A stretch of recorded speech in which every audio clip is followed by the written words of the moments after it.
Soy Fernando Díaz Villanueva, hoy es 4 de febrero de 2024 y esto es La Contracrónica.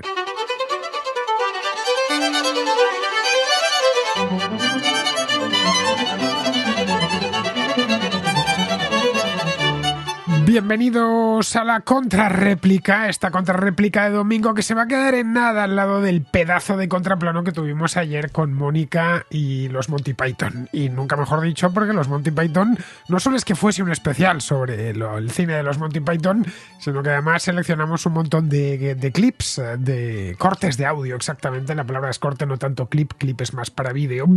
Con esto es un programa de radio, evidentemente vídeo no podemos meter ni debemos hacerlo. Bien, pues metimos unos cuantos extractos, unos cuantos cortes que han hecho furor entre los habituales del contraplano. Así que superar lo del sábado esta semana va a ser difícil, por no decir imposible, al lado de lo que tenemos hoy, que tenemos cosas muy interesantes, todo hay que decirlo, pero no tan interesantes como el cine de los Monty Python. Bien, ya sabéis que en la contrarréplica no solemos hablar de cine, en ocasiones que hay alguna cosilla coincidiendo por regla general con los Oscar o sobre todo con los premios Goya. El cine lo dejamos para los sábados 2 veces al mes. La contrarréplica es para temas políticos, económicos, de actualidad, en general de fondo. A ser posible de fondo. En algunas ocasiones, como sucede esta misma semana, me he traído un tema que me sobró, que no me cupo literalmente en las contracrónicas de la semana, así que me lo he traído para el domingo. Lo escucharemos al final y nos lo pregunta Alberto. Es una nota de voz que entró esta misma semana y que no quería dejarla pasar porque sucede lo que sucede, que luego se caduca y no quiero que se caduque, en una palabra. Podría haberla dejado para el lunes, pero es que ya para el lunes tengo unas cuantas más. Me van llegando y me gusta darles salida. De cualquier modo, voy pasando, como bien sabéis, notas de voz que me van llegando sobre los temas más insospechados, siempre relacionados naturalmente con actualidad política de nuestro tiempo, podríamos llamarlo así, porque los temas históricos me los llevo al contrasello. Bien, si queréis participar, cosa a la que siempre os invito, no tenéis más que enviar vuestra nota de voz al siguiente número de WhatsApp, el 690-827909. La duración del mensaje, o de la nota de voz, mejor dicho, debería ser, tratándose de la contrarréplica, entre 1 y 2 minutos, 3. Tampoco pasa nada si queréis desarrollar un poco más el tema o si, como sucede a veces, en lugar de un tema me traéis 2, a veces incluso 3. Bien, pues dicho esto, pasamos ya a la contrarréplica.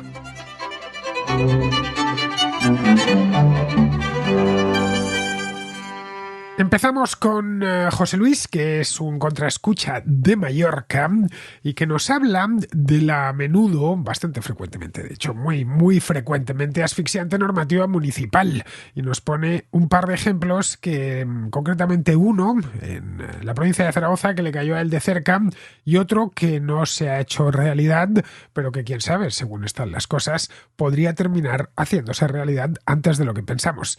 Que nos lo cuente todo José Luis. Hace tiempo, un oyente trajo a la contrarréplica una noticia que hablaba sobre la obligatoriedad de dotar a las cocinas de las casas de unos metros mínimos para compartir hombres y mujeres las tareas domésticas. Hace unos años, junto con mi pareja, barajamos la posibilidad de reformar una vivienda familiar que ya tenía en un pueblo cercano a Zaragoza, de Ayuntamiento Podemita. Al hablar con el arquitecto municipal, nos indicó que, por normativa local, el salón de la casa debería dar a la calle, en lugar de al jardín, como era nuestra intención, con mejores vistas, menos ruidos de la calle y, en definitiva, más tranquilidad. Objetivo final por el que nos planteamos la reforma y posterior mudanza de esa casa. Finalmente, decidimos descartar la reforma, incluso antes de mudarnos a las islas por motivos laborales. Son solo 2 ejemplos de cómo estamos asumiendo con naturalidad la introducción del Estado en nuestra vida personal e íntima. ¿Quién es el Estado para decidirme en cuántos metros cuadrados tengo que cocinar? ¿Quién es el Estado para decirme qué vistas tengo que tener al echarme la siesta en el sofá? En definitiva, ¿quién es el Estado para decidir por mí aspectos tan importantes o tan banales e igualdad como la distribución de mi casa? Y esto solo es un aspecto de los múltiples que hay donde el Estado se inmiscuye de manera indecente en la vida de sus ciudadanos. Lo más preocupante no es la desfachatez y el orgullo con lo que lo hacen, sino cómo lo estamos permitiendo como sociedad sin oposición alguna. En fin, Fernando, dejo esta reflexión a los oyentes, en parte para saber si soy el único que le preocupa este recorte de libertades. Felicidades por el programa, gracias por hacerlo y un fuerte abrazo. Bueno, José Luis, a ver, ordenanzas municipales siempre han existido, ¿eh? Vamos, que no son ni mucho menos cosa de ahora. En el siglo XVI, en 1561 exactamente, que es el año en el que se trasladó la Corte a Madrid, el Concejo de Madrid, el Ayuntamiento, vamos, aprobó la llamada regalía de aposento. Os preguntaréis qué diablos era eso. Bien, esta regalía era una carga que se imponía a los vecinos que, por lo que fuese, porque el rey estaba de paso, tuviesen que soportar la corte, en una palabra. La corte era itinerante, la de los reyes de Castilla y también la de los reyes de Aragón, y luego ya posteriormente la de los reyes de España. Iba cambiando de ciudad en ciudad, lo mismo podía estar en Burgos, que en Valladolid, que en Salamanca, que en Madrid, que en Toledo, etcétera. Iba el rey, iba en Córdoba, en el sur, iba moviéndose. Había reyes que tenían mayor predilección por Castilla la Vieja, otros por Andalucía. En fin, ya iba eso en función de los problemas que se encontrasen a lo largo de su reinado. No es hasta Felipe II, hasta 1561, cuando este hombre decide fijar la residencia de manera más o menos estable, al menos durante su reinado. Él en ningún momento dijo que, ni dejó por escrito que quería que esto se quedase aquí para siempre. De hecho, su hijo Felipe III se la llevó unos pocos años, creo que fueron 4 años a Valladolid y luego volvió. Bien, esto tenía una contrapartida, que era la carga de aposento, que obligaba a los madrileños a ceder la mitad de su vivienda, la mitad, ojito, imaginaos ahora vuestra casa, pues que la mitad, partidla por la mitad, había que cedérsela a los funcionarios del rey. Naturalmente ceder, sin pago previo ni nada que se le pareciese. La ciudad, Madrid, bueno, ciudad, era villa, sigue siendo, lo menos de título, era pequeña, estaba amurallada, y en la corte iba mucha gente, y más en tiempos de Felipe II, que la burocracia se había complicado mucho. Así que había que meter a todos esos en algún lado, ¿no? Porque no solo eran ellos, no solo era el contador o el escribano, no, venía con su familia. La Junta de Aposentadores recorrió Madrid de punta a punta y fue casa por casa examinando cuáles eran divisibles. Porque no es que les obligasen a convivir con los vecinos, compartiendo, qué sé yo, el mismo salón, ¿no? La misma cocina. No, en absoluto. Lo que hacían, echaban un tabique y la dividían. En aquel momento, en 1561, había en Madrid unas 2.500 casas, y la mayor parte eran divisibles. El Madrid del año 1561 no se parece nada al actual, absolutamente nada, aunque las calles sigan siendo las mismas, por lo menos en la parte centro. Las casas eran muy bajitas. Quedan algunas casas de esa época, muy poco, la verdad. Lo que sí que queda algo más es ya de principios del 17, pero bueno, desde el punto de vista arquitectónico son parecidas. Eran casas de 2 pisos, esencialmente. El aspecto que presentaba Madrid era lo que hoy entenderíamos por un pueblo normal de Castilla. Si pudiésemos viajar en el tiempo, ir al Madrid en 1561, entrásemos, nos parecería pues a un pueblo de Castilla. Me dijo en cierta ocasión Alberto Garín que se parecía mucho a Pastrana, a lo que es hoy Pastrana, en la provincia de Guadalajara, que si queremos ver ese Madrid del siglo XVI, no hay más que darse un paseo por Pastrana, que se debió quedar congelada en el tiempo en aquel entonces y nos permite, además está relativamente cerca y nos permite hacernos una idea. Bueno, pues los aposentadores recorrieron la ciudad, contaron las casas y vieron que la mayor parte se podían dividir y por lo tanto cabía de sobra toda la gente que venía con el monarca, con Felipe II. Bien, apareció entonces la picaresca madrileña, porque en otras partes de España os quejáis de los políticos, pero aquí llevamos aguantándolos casi 500 años y hemos desarrollado un callo especial y también una versión especial hacia ellos y con ellos y hacia ellos. Bien, pues empezaron a proliferar las casas a la malicia, así es como se las llamaba. Los dueños lo que hacían era tabicar por dentro la casa, falseaban la altura o abrían ventanucos para que los aposentadores, al visitarlas y revisarlas, las desecharan y no las considerasen casas habitables o casas divisibles, casas útiles. Y por lo tanto se libraban de pagar ese impuesto, porque era realmente un impuesto en especie, la mitad de tu casa. Bueno, como ves, esto de que la administración se meta en nuestra vida no es de ahora, viene de bastante lejos. Bueno, sin salirnos de Madrid, un par de siglos más tarde, en el año 1766, un ministro de Carlos III, llamado Esquilache, obligó a todos los madrileños a vestir capa corta y sombrero de 3 picos, porque a él le parecía, porque era la manera la que vestía él y la que vestían los napolitanos de la época. Bueno, él era veneciano concretamente, pero bueno, que era la forma en la que vestía la corte esencialmente.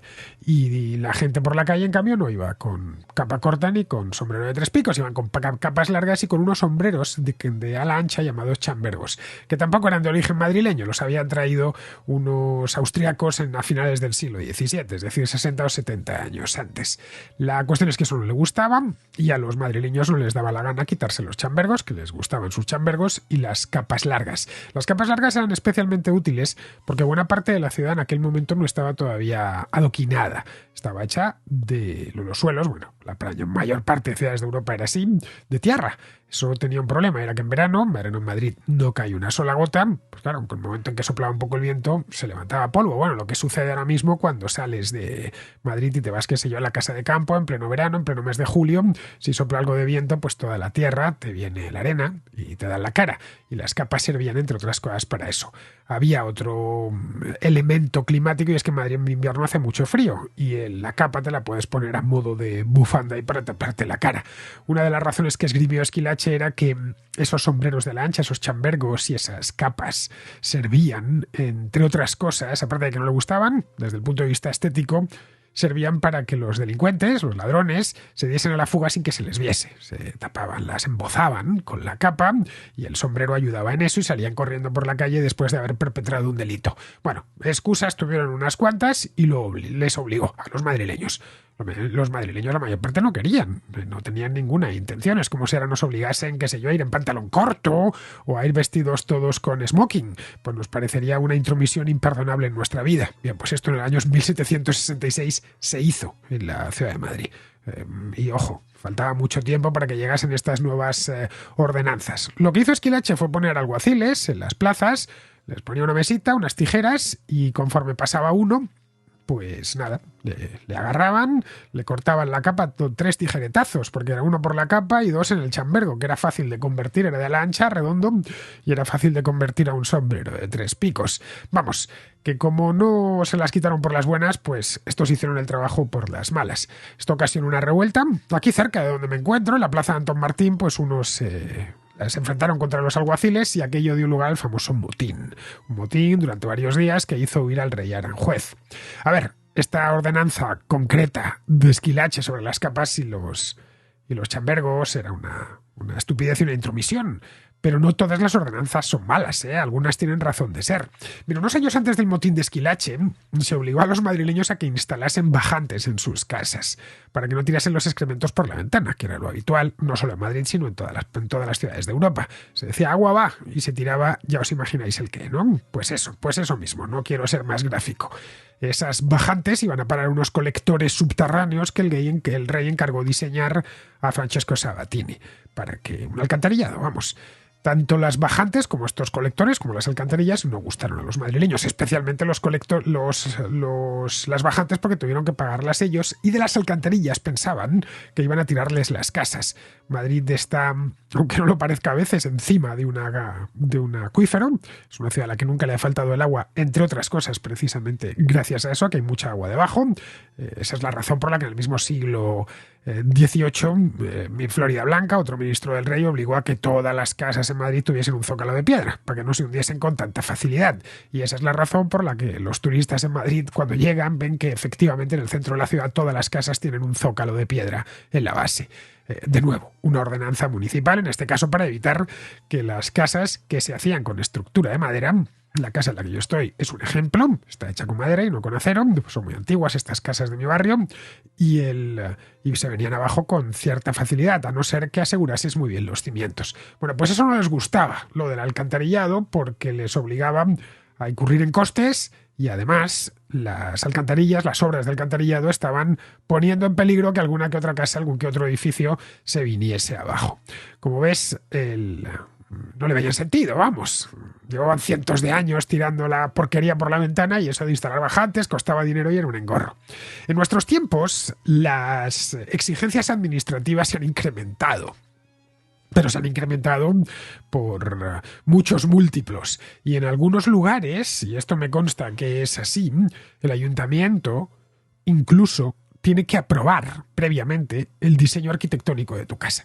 Es decir, que tú compras una parcela, vas que perfectamente edificable la parcela donde puedes levantar una casa, te gastas el dinero, te rascas el bolsillo, contratas a un arquitecto, el arquitecto hace el diseño que tú le has encargado, pues quiero una casa que tenga estas dimensiones y este estilo porque es el estilo que a mí me gusta. Qué sé yo, eres una persona sin gusto alguno y te has encargado una casa de estilo Le Corbusier.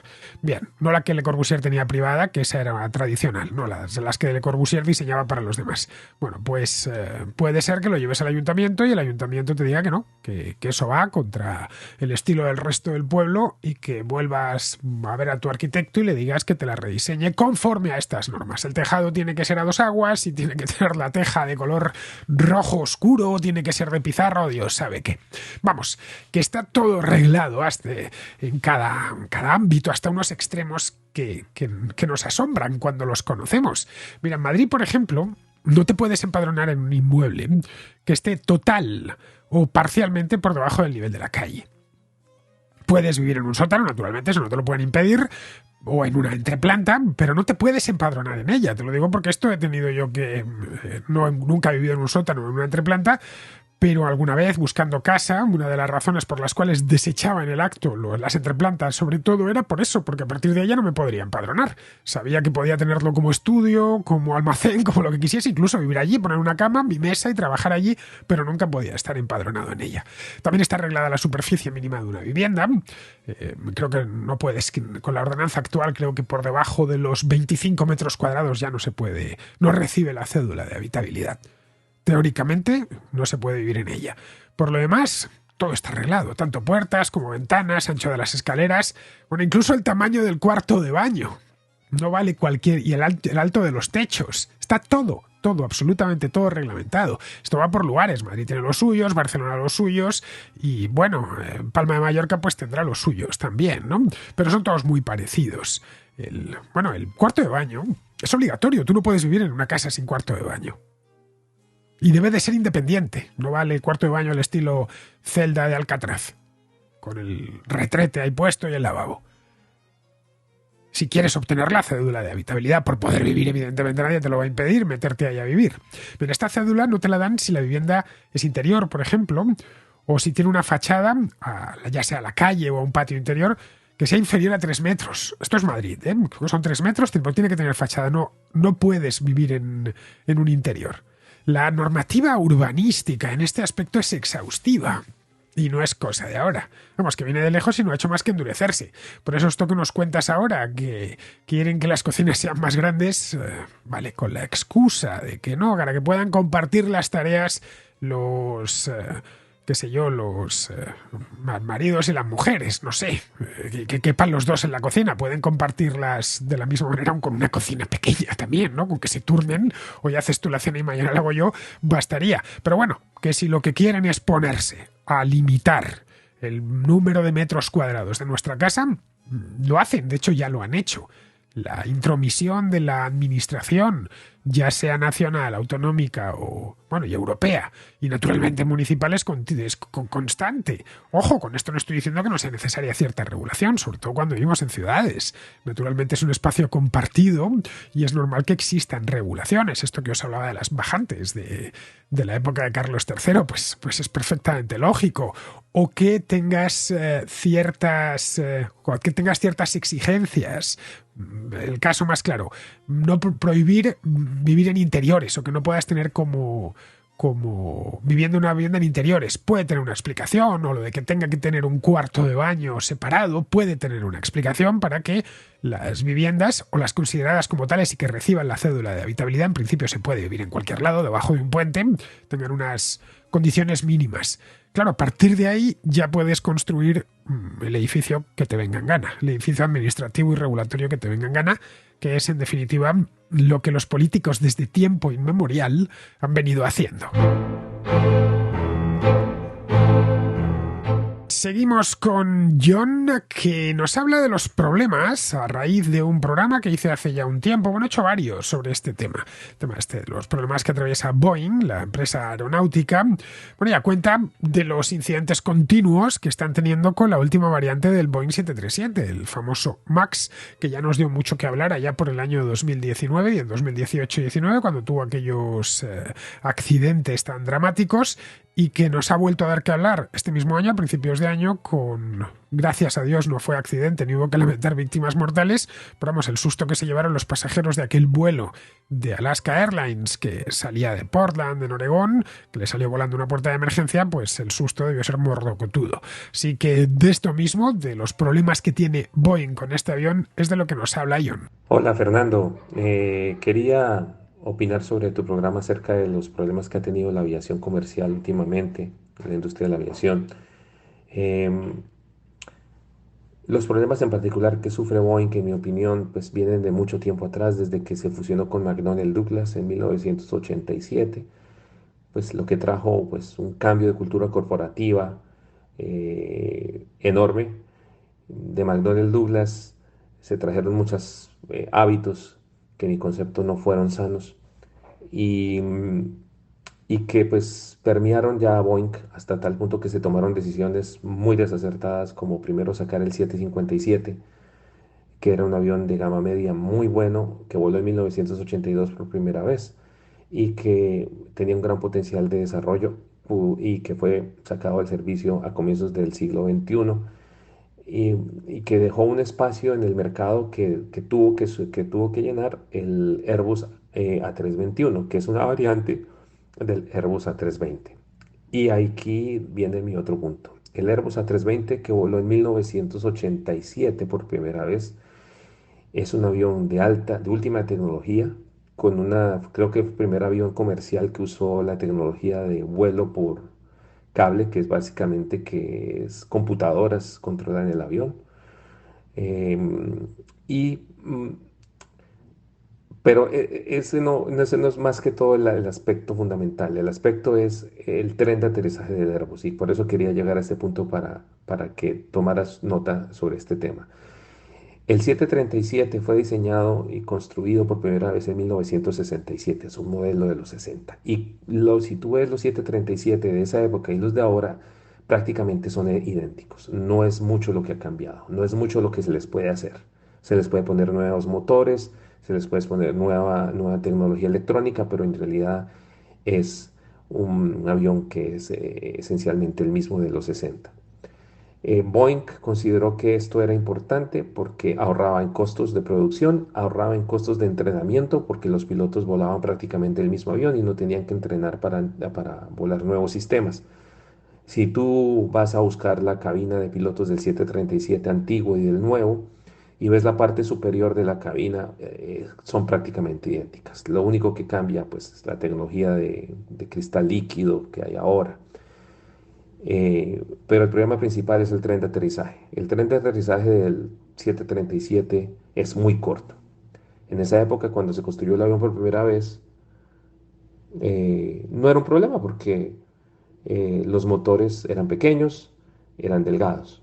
Cuando comenzó a avanzar la tecnología de los motores, entonces comenzaron a ocurrir los problemas para Boeing, para el 737. Se solucionaron con cambios de diseño. Si tú ves el 737 em, de los 80, ves los motores con una forma achatada, curiosa.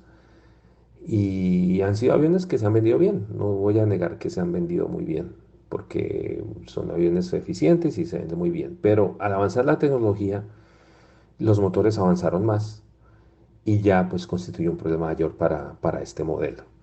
La solución de Boeing fue mover los motores un poco más adentro con respecto al fuselaje. Y esto causó unos problemas de aerodinámica y de control que Boeing solucionó con la implantación de este nuevo software, con este programa de computador llamado MCAS, que básicamente pues ayudaba a paliar esa tendencia del avión a subir la nariz en despegue demasiado. Este sistema se le habló muy poco a los pilotos, a las tripulaciones. Los pilotos se les daba un curso muy pequeño para lograr volar el MAX. Y básicamente no había una información adecuada sobre este sistema, lo que causó pues los problemas y las tragedias que ya conocemos. El A320, por otro lado, si tú ves los trenes de aterrizaje del 320, son largos, se les ha podido colocar todo tipo de motores desde motores pequeños hasta motores de muy alta derivación con unos ventiladores grandísimos, sin ningún cambio en su diseño básico. Y esto dice mucho. Entonces pienso yo que, en mi opinión, Boeing puso muy por delante eh, sus ganancias, su margen de rentabilidad, y dejó de lado pues la innovación, y sobre todo pues ya obviamente ya empezamos a ver problemas de control de calidad, problemas de control de procesos, eh, capacitación de personal. Puede haber problemas de precisamente lo que nombrabas tú en el programa, que había una gran demanda, y que esto hacía que, pues, que los procesos se aceleraran para poder mantener la producción con respecto a la demanda. Y esto pues a la larga pues no nos beneficia y puede traer consecuencias gravísimas y tragedias. Eso era todo, Fernando. Muchas gracias, un saludo y hasta pronto. El problema principal que tiene Boeing tiene nombre propio, se llama Airbus. Airbus es una compañía europea, la que los dos fabricantes estadounidenses principales, bueno, eran tres en concreto cuando Airbus nació, había tres grandes compañías aeronáuticas que hacían aviones civiles. Una era Boeing, la otra era McDonnell Douglas y la tercera era Lockheed. En aquel momento, estamos hablando de los años 70. Lockheed se bajó del carro pronto cuando el 10-11, el 10-11, el TriStar les fracasó, pues vieron que no tenía más sentido estar ahí y ya se quedaron McDonnell Douglas y Boeing. Pero estos fabricantes estadounidenses ignoraron a Airbus durante años, hasta que fue demasiado tarde. Airbus es una corporación formada en los años 70 por varias empresas aeronáuticas europeas, que eran de menor tamaño todas. Estaba la alemana DASA, que a su vez era un consorcio de varias empresas alemanas, luego la francesa Aerospatiale y la española CASA. Los británicos también, de British Aerospace al principio, pero luego se retiraron. Bueno, lo que hicieron fue diseñar un avión desde cero, a mediados de los 70, llamado A300, que era un avión de doble pasillo, de los anchos, de los de fuselaje ancho, como el DC-10 o el Lockheed TriStar o el 747, pero que equipaba solo dos motores, por lo que consumía algo menos. El avión al principio, el A300, no lo quería nadie. A los de Airbus se les ocurrió entonces una estrategia de marketing que demostró ser decisiva, fundamental. Hablaron con los directivos de una compañía llamada Eastern Airlines. Esta es una aerolínea estadounidense que los más viejos la recordaréis todavía, porque desapareció hace ya mucho tiempo, que creo que fue en 1990 o por ahí. Bueno, pues hablaron con los de Eastern, que en aquel entonces les iba muy bien, les prometieron que no les cobrarían nada, prestarles, vamos, sin coste, 4 Airbus 300 para que los probasen, nada más. Vamos a dejaros que probéis esto, lo único que tenéis que poner es los pilotos y el combustible. Ya podéis utilizar durante un tiempo estos 4 aviones y los probáis en vuestras rutas. Bien, los de Eastern, claro, a caballo regalado no le miraron el diente. Vieron que muy bien, prepararon a sus pilotos para volar esos aviones y eran gratis a fin de cuentas. Y descubrieron que consumían bastante menos, que la promesa era cierta, que consumían hasta un tercio menos que sus TriStar, que los empleaban para lo mismo. Así que decidieron hacer un pedido grande. Los ingenieros de Airbus a partir de ahí empezaron a diseñar un nuevo avión porque la compañía empezó a ir bien. Empezaron a vender Airbus 300 que luego lo mejoraron con la versión 310. Estos ingenieros recibieron el encargo de desarrollar un avión de medio alcance, que son los más vendidos. Son esos aviones que vuelan dentro del continente europeo o dentro de Estados Unidos. Si tú quieres ir de Nueva York a Chicago o quieres ir de Chicago a Atlanta, pues seguramente vueles en uno de estos aviones de medio alcance, como si quieres ir de Madrid a Londres o de Frankfurt a Roma o de Estocolmo a Varsovia. Vas a volar en ese tipo de aviones, el 737 o el Airbus 320 actualmente. Si vamos a las flotas de las aerolíneas de bajo coste, pues nos encontramos con que Ryanair utiliza solo 737s y EasyJet solo Airbus 320, Southwest en Estados Unidos solo 737s, en fin, que cada una de ellas tiene su propia apuesta por uno de ellos, pero toda su flota está compuesta de este tipo de aviones, que son los más vendidos con diferencia. Los aviones intercontinentales, estos de doble pasillo, fuselaje ancho, Se venden bien, pero evidentemente no en la misma medida que estas, porque hay muchos menos vuelos de Madrid a Nueva York que de Madrid a Londres o de Madrid a París. Una cuestión de cercanía y de contacto que hay entre los dos países, que están más cercanos. Bueno, pues se pusieron a desarrollar este nuevo avión y de ahí salió el Airbus 320, que hoy es el avión más vendido del mundo. El 320 era mucho más moderno que el equivalente de Boeing o de McDonnell Douglas. Los de Boeing tenían en el mercado el 737 desde finales de los 60 y los de McDonnell Douglas tenían la serie MD-80, que eran herederos, era una renovación que le habían hecho a finales de los 70 a los DC-9, que eran unos aviones de principios de los años 60. Los A320 consumían menos y luego incorporaban algunas tecnologías nuevas, como esta que ha comentado John del fly-by-wire, que es una tecnología que ya existía en aviones militares, pero que nunca se había puesto en aviones civiles. También incorporaban pantallas en la cabina, que eso es normal, pero en aquel entonces todos los aviones llevaban relojes, no pantallas, no lo que se conoce como glass cockpit en el lenguaje aeronáutico, es decir, algo así como cabina de cristal, si lo queremos traducir de manera literal. Esto del fly-by-wire, o el vuelo por cable, fue revolucionario. Hasta ese momento el piloto accionaba las superficies móviles que tienen las alas o la cola, pues qué sé yo, los alerones o los timones de profundidad o de dirección, los accionaban de forma física desde la cabina. Había una conexión mecánica entre el alerón y la cabina. Esto sigue sucediendo, por ejemplo, en las avionetas pequeñas. Con el fly-by-wire eso se sustituyó con un cableado y una centralita. El piloto toca un botón o mueve el joystick y esa señal llega al ala o a la cola. Su ventaja principal era, por lo visto, es más preciso y además, sobre todo, y esto era lo importante, pesa menos. Tienes que incorporar menos elementos mecánicos y por lo tanto pesa menos y eso permitía meter más pasaje y más carga. El Airbus 320 no hizo falta prestarlo, como le había sucedido a su hermano mayor. Las aerolíneas lo escogieron desde el principio, a menudo para sustituir a los MD-80 y a los 737. Boeing y McDonnell Douglas ya empezaron a ver que la amenaza iba en serio. Pero ya en los años 90, Airbus tenía más de 15 años de historia en sus espaldas. Se fusionaron, Boeing y McDonnell en el año 97, si mal no recuerdo, ya con la idea de competir con los europeos. El mercado estaba creciendo mucho, además, en esa época, porque China y la India estaban a su vez multiplicando su PIB y demandaban aviones. De ese crecimiento del mercado, el ensanchamiento del mercado aéreo, se beneficiaron ambas, o se han beneficiado ambas, pero el que más se ha beneficiado ha sido Airbus. En 2003 Airbus ya superó a Boeing en número de entregas y salvo unos pocos años, la década pasada, creo que fue entre 2013 y 2018, Airbus ha entregado más aviones que Boeing desde entonces, desde hace 21 años. El año pasado, de hecho, he ido a mirarlo, cuántos entregaron cada uno de ellos. Boeing entregó, tengo aquí la cifra, 528 aviones y Airbus 735. Pero esta competencia les ha hecho cometer algunos errores, porque han ido a rebufo de los europeos. En 2014, Airbus lanzó una versión mejorada de su A320, llamada Neo, que no es Neo porque sea nuevo, bueno, ya aprovecharon, que significaba, bueno, Neo en griego, ¿no? Nuevo. Neo es el acrónimo de New Engine Option, es decir, nueva opción de motor, porque incorporaba nuevos motores mucho más eficientes y consumían mucho menos que el anterior. Bien, Boeing tuvo que reaccionar y desarrollar a toda prisa una versión mejorada del 737, a la que llamaron MAX. Pero, como bien dices, lo que estaban haciendo era estirar un avión cuya estructura es de los años 60, cuya estructura básica. Es decir, es muy bajo y los motores nuevos no caben debajo de las alas. Ojo, esto se lo encontraron ya hace 40 años, ¿eh?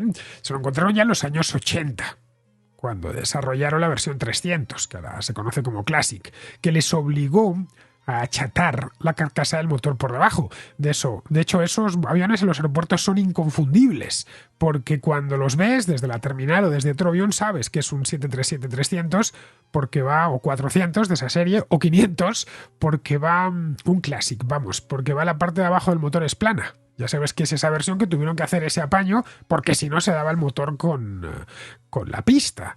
Es decir, que este problema ya lo conocían. Lo que hicieron esta vez, cuando desarrollaban el MAX, que fue un desarrollo express, fue adelantarlos.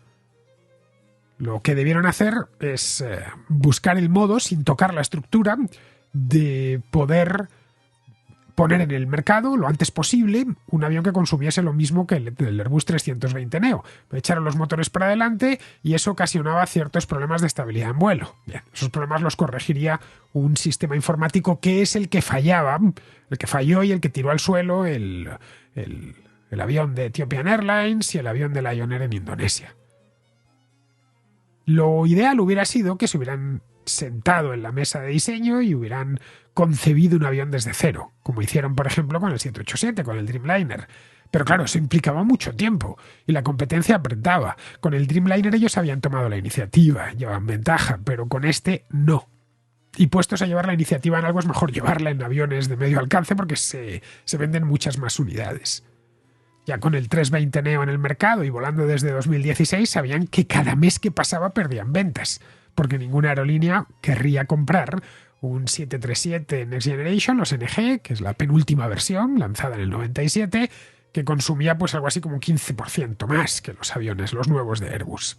Bien, este es el origen de todos los problemas que padecen ahora. Iban con prisa y empezaron a cometer errores, entregando un modelo muy sofisticado como el MAX, al que le faltaba desarrollo. De ahí que, como decía al principio, ya se han derivado todos los problemas de este modelo que tantos dolores de cabeza les están causando. Y que ya ha tenido 2 accidentes, el de Lion Air y el de Ethiopian, con centenares de muertos. Y que además ocasionó que todos los aparatos que habían entregado hasta ese momento los tuvieron en tierra durante más de un año. El mes pasado, cuando ya se creía todo lo solucionado, pues la puerta de emergencia del avión aquel de Alaska Airlines salió volando. Vamos, que en cierta medida este modelo, el 737 MAX, está agafado. Parece ser que la cosa está de nuevo normal después de este incidente en Oregón, pero bueno, que a la hora ya de hablar del Boeing 737 MAX se tiende a cruzar los dedos y a tocar madera por lo que pueda pasar en el futuro. Y todo viene de ahí. Bueno, podríamos ir más lejos. Todo viene de haber ignorado un competidor cuando ese competidor apareció hace medio siglo. Estas cosas son bastante normales. Podría estar sucediendo lo mismo ahora con Airbus y el propio Boeing, con estas compañías chinas como Comac, que están desarrollando aviones de pasajeros grandes. Ya veremos lo que sucede en el futuro. Bien, seguimos con Alberto, que nos regala una reflexión doble. Una sobre los cambios políticos que se avecinan este año en distintas partes del mundo y de propina la segunda sobre las protestas de los agricultores. Hola Fernando, enhorabuena por el programa. Y yo quería preguntarte qué opinas sobre la especie de cambio que podemos estar viendo en cuanto a la política a nivel global.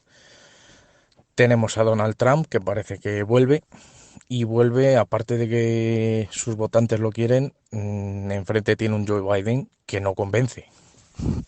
Está salpicado por ciertos casos turbios y además la política que aplican no es del mayor agrado.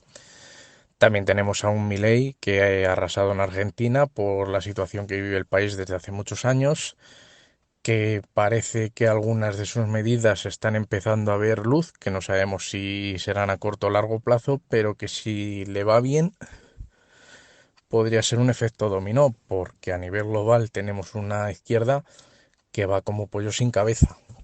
No tiene un rumbo fijo, es como si hubiera una burbuja ideológica que en algún momento explotará. Es una burbuja que va vacía de contenido, el contenido este que nos venden progre, woke y todo esto, pero que al final pues es una burbuja, le sopla el viento y según se mueve, así se mueven ellos.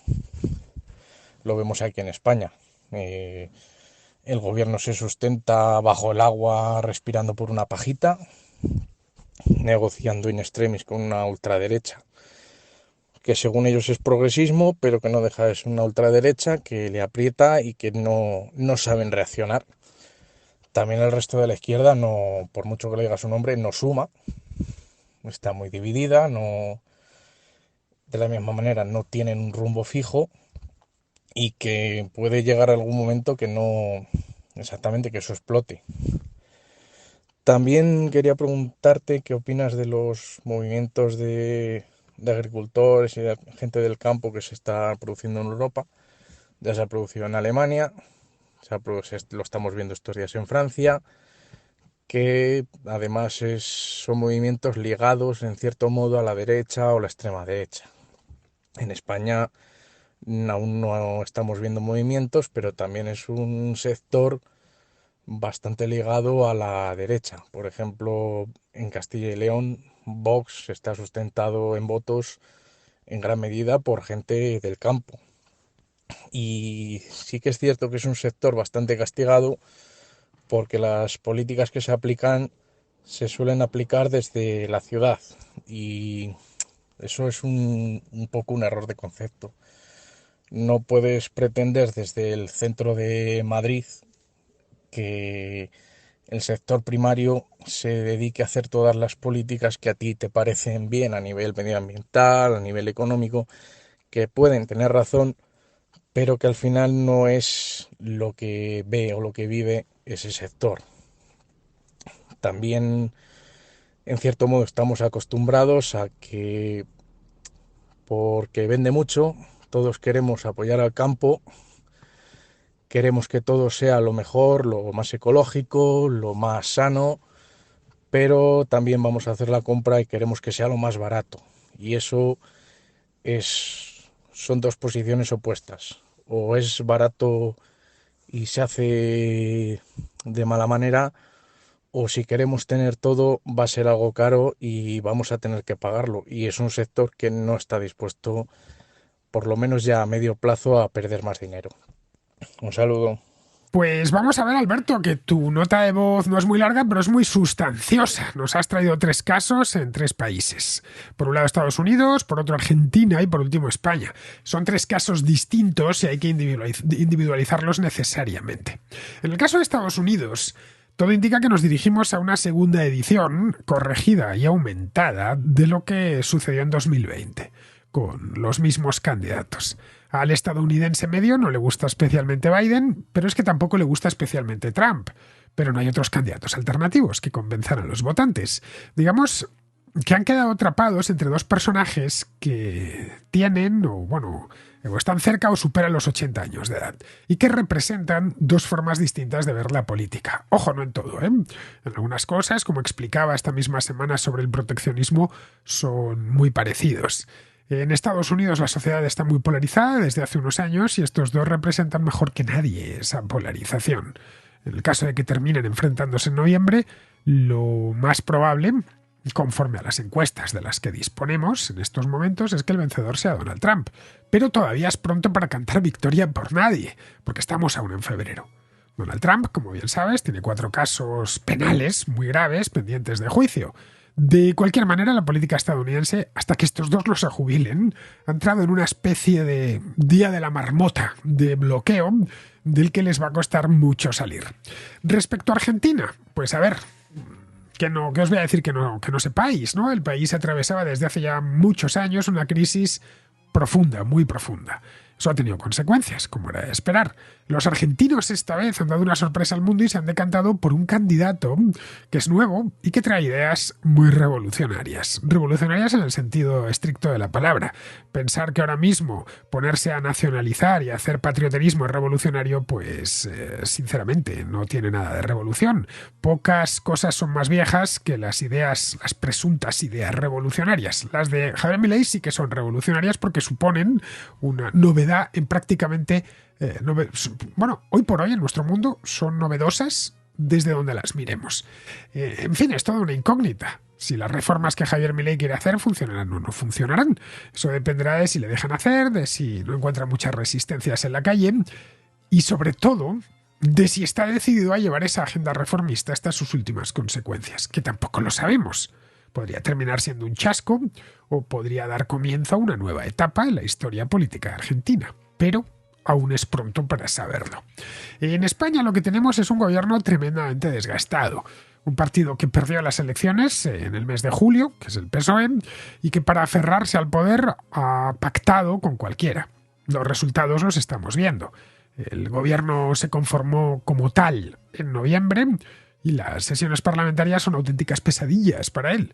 De nuevo estamos ante una gran incógnita. No tenemos ni idea de cuánto tiempo podrá Pedro Sánchez gobernar en estas condiciones. Ten en cuenta que no depende de él. En el momento en el que los independentistas catalanes le retiren el apoyo, tendrá que convocar elecciones. A los independentistas catalanes la verdad es que tampoco les interesa mucho acabar con la actual situación, porque les beneficia. Así que todo indica que nos enfrentamos a una legislatura de duración desconocida, pero muy tensa. Luego, respecto a lo de los agricultores, aquí sí que hay un tema algo más profundo y de pura actualidad. A ver, los agricultores, las protestas que se están produciendo desde desde que empezaron en Alemania a principios de enero en distintas partes de Europa. A ver, el principal enemigo de los agricultores se llama PAC, Política Agraria Común. Los agricultores están sometidos a una regulación férrea por parte de las autoridades europeas a cambio de subsidios muy generosos. Mira, los próximos 4 años, los agricultores españoles, solo los españoles, recibirán de la PAC más de 7.000 millones de euros en concepto de subvenciones. Pero eso sí, a cambio de que cumplan con los requisitos, durísimos por cierto, que estos señores de Bruselas les ponen. Estos requisitos ya digo que son muy duros. Les dicen qué producir, cuánto y cómo tienen que hacerlo. De eso se quejan, porque a los productos que vienen de fuera no se les exige lo mismo y compiten en inferioridad de condiciones. Vamos que visto así, su protesta parece justa. Un agricultor que produzca naranjas en Valencia, remolacha en Normandía o maíz en Sajonia tiene que cumplir con una regulación de todo tipo muy exigente, cosa que no sucede con el productor de naranjas de Turquía, el de remolachas de Moldavia o el de soja en Argentina. Esa regulación que sufren los agricultores o ganaderos europeos es asfixiante. Les dicen qué tipo de semillas tienen que emplear, y hasta fertilizantes también, les ponen problemas para contratar personal, la energía está por las nubes, tienen que pagar tasas e impuestos por todo, y luego para colmo de males les están quitando los subsidios al gasoil, como ha sucedido en Alemania. A los ganaderos les sucede lo mismo. Las leyes de bienestar animal han llegado a ser tan exageradas y maximalistas que hacen inviables muchas explotaciones. Toda esa regulación, como es natural, viene condimentada con una burocracia infernal, made in Europe, que consume infinidad de tiempo y de recursos. Bien, lo que estos agricultores piden, y ya digo que el planteamiento de partida es correcto y parece justo, lo que estos agricultores piden cuando uno baja al detalle es que se prohíba o restrinja muchísimo la importación de productos agrícolas y ganaderos provenientes de fuera de la Unión Europea. Es decir, quieren quitarse competencia de en medio. Pero ese no creo que sea el camino, porque si quitas la competencia, los precios de los alimentos subirán y quienes los pagaremos seremos todos. En Europa la comida tiene un precio asequible gracias a que entra mucha del exterior, que presiona hacia abajo los precios. Eso les molesta y se manifiestan no contra la PAC, sino contra la competencia extranjera. Lo que no señalan es al verdadero culpable de esto, que es la PAC en sí misma, que es un programa en sí sovietizante que debería desaparecer y que impide a los agricultores y ganaderos europeos competir con el resto del mundo. Vamos, que es normal que los partidos de derecha identitaria estén apoyando estas manifestaciones con tanto entusiasmo, porque son partidos de convicciones proteccionistas y alérgicos al libre comercio. Vamos, no verás ni a uno de ellos que pedir que eliminen la PAC. Quieren seguir recibiendo subsidios, pero que no entre nada por las fronteras. Bueno, de hecho, y esto me pareció muy gracioso el otro día, hace 3 o 4 días podíamos ver cómo en España cuentas de Twitter cercanas a Vox aplaudían a los agricultores franceses, porque protestaban contra la Unión Europea, y según ellos, contra la Agenda 2030. Estaban encantadísimos. Pero los aplausos duraron hasta que empezaron estos mismos agricultores franceses a tirar la mercancía de camiones españolas que llevaban vino, tomates o cítricos. Claro, a todos estos se les heló la sonrisa porque ya no entendían nada. Descubrieron de golpe que esos agricultores, a quienes habían convertido en héroes de la lucha contra el globalismo, no protestaban contra la Agenda 2030, sino contra la competencia, ya fuese extracomunitaria o comunitaria. Y es que el proteccionismo trae exactamente esto. Los productores de vino en España padecen las mismas regulaciones que los franceses, o muy parecidas. Así que, como vemos, no protestaban contra las regulaciones europeas, como ellos dicen, sino contra la competencia venga de donde venga. Estos agricultores franceses acusan a los españoles y a los italianos de competencia desleal, cosa que no es cierto. Lo único desleal aquí es el clima, que es mucho mejor en Italia y en España, y con explotaciones en ambos países muy bien gestionadas. Pero estos agricultores franceses quieren un mercado cautivo y que el francés de a pie pague. Lo mismo que los que rodearon el Parlamento Europeo en Bruselas el otro día. Parecía todo muy heroico hasta que uno reparaba en sus demandas, que eran restricciones al libre comercio, más subsidios y luego ya lo de la regulación. Pues nada, ahí estaban algunos de Vox, como Gallardo, de Castilla y León, apoyándole sin reparar en el hecho de que esos agricultores lo que pedían realmente era que no se vendan allí los tomates españoles. Pero claro, quizá explicárselo sería demasiado, agarrándose como se han agarrado a esto, vendiendo su cuento identitario. Así que para responder a tu pregunta, Alberto, las protestas de los agricultores y ganaderos me parecen bien siempre que pidan la supresión de la PAC y que eso les permita competir con el resto del mundo, que pidan más liberalización. No que pidan proteccionismo, si lo que están pidiendo es proteccionismo, a mí siempre me van a parecer mal porque es que yo soy liberal y no creo en el proteccionismo, creo en los mercados abiertos. Bueno, esto es lo que se hizo en lugares como Nueva Zelanda, que está iba a decir en el culo del mundo, pero es que está en el culo del mundo, está en el otro lado del mundo y es una potencia agrícola y un país pequeñito. Hace muchos años quitaron todas las subvenciones a su sector agrícola y hoy es uno de los más competitivos del mundo. Bien, pues con esto, queridos, no me entra ningún tema más, pero el último, como habéis visto, ha sido sustancioso. Bien, con esto nos despedimos ya, nos despedimos hasta no muy lejos, hasta mañana. Pues eso mismo, hasta mañana.